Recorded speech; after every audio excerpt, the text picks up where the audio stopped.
Bonjour, je m'appelle Sophie Decorde, je travaille au service de leadership du Y des femmes de Montréal et aujourd'hui je vais vous parler des jeunes face aux stéréotypes sexuels. Dans le contexte médiatique d'aujourd'hui, par les publicités, par la mode, par la musique, généralement les messages qui sont transmis, ce sont des messages stéréotypés, peu diversifiés. Donc on a le message d'un modèle, on doit ressembler à telle femme ou à tel homme. C'est très difficile de pouvoir diversifier la façon d'être femme et la façon d'être homme. Alors, on a beaucoup travaillé à notre service et on a développé par exemple un documentaire qui s'appelle « Être ou paraître, les jeunes face à la sexualisation », qui est disponible auprès de l'ONF et probablement visible en ligne. C'est notre deuxième documentaire et on a également fait Sexy Inc., plus pour les parents et les adolescents, aussi visible sur le site de l'ONF en ligne. Par rapport à ça, nous, notre travail, notre truc, c'est de pouvoir développer l'esprit critique des jeunes.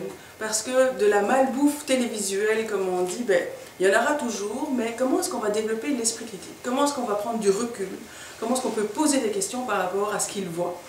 Comment est-ce qu'on peut, je dirais, un peu freiner le côté banal et on le voit tous les jours, donc ça devient très courant. Mais pourtant, ce qui se passe et ce qu'on voit, on pourrait s'interroger, on pourrait s'arrêter, on pourrait le questionner.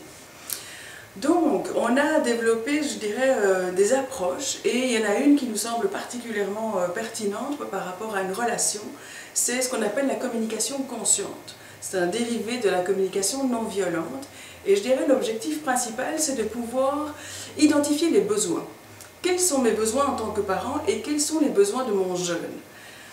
Une fois que j'ai pu identifier ça, je vais pouvoir prendre l'a priori que les besoins de l'autre sont aussi importants que mes besoins.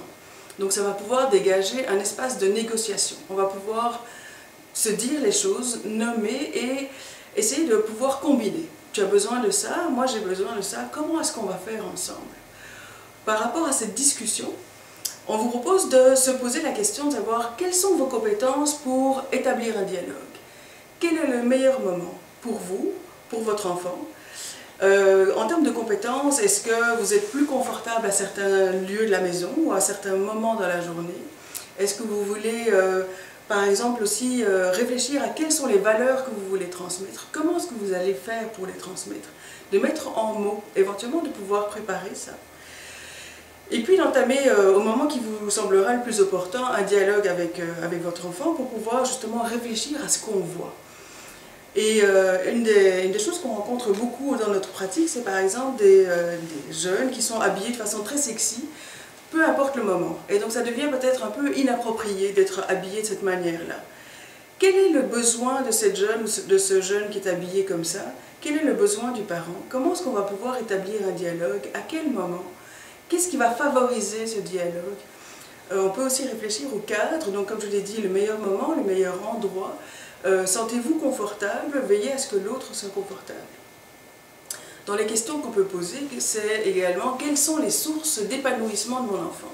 Est-ce que ces sources sont diversifiées? Est-ce qu'il a des groupes d'amis? Est-ce qu'il fait du sport? Est-ce qu'il a des activités à l'école? Est-ce qu'il a des projets? Ou est-ce que la seule source je dirais, de valorisation, ça va être son habillement, son corps, son physique? Or, on sait bien qu'à l'adolescence, ce sont des grosses questions. Donc avoir besoin de reconnaissance, ça c'est complètement légitime. Mais comment est-ce qu'on va faire? Quelle est la stratégie qu'on va développer pour pouvoir répondre à ces besoins? Donc une première chose, mes besoins sont aussi importants que les besoins de l'autre.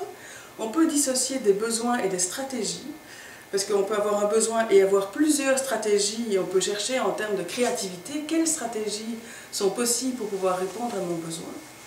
Et la troisième chose, je dirais aussi, c'est on est toujours en train de parler de nos besoins. Quoi qu'on dise ou quoi qu'on fasse, on est en train de parler de nos besoins. Donc de pouvoir aussi se les identifier pour soi-même, ça peut permettre de pouvoir établir un dialogue, je dirais, très concret et to the point en bon français.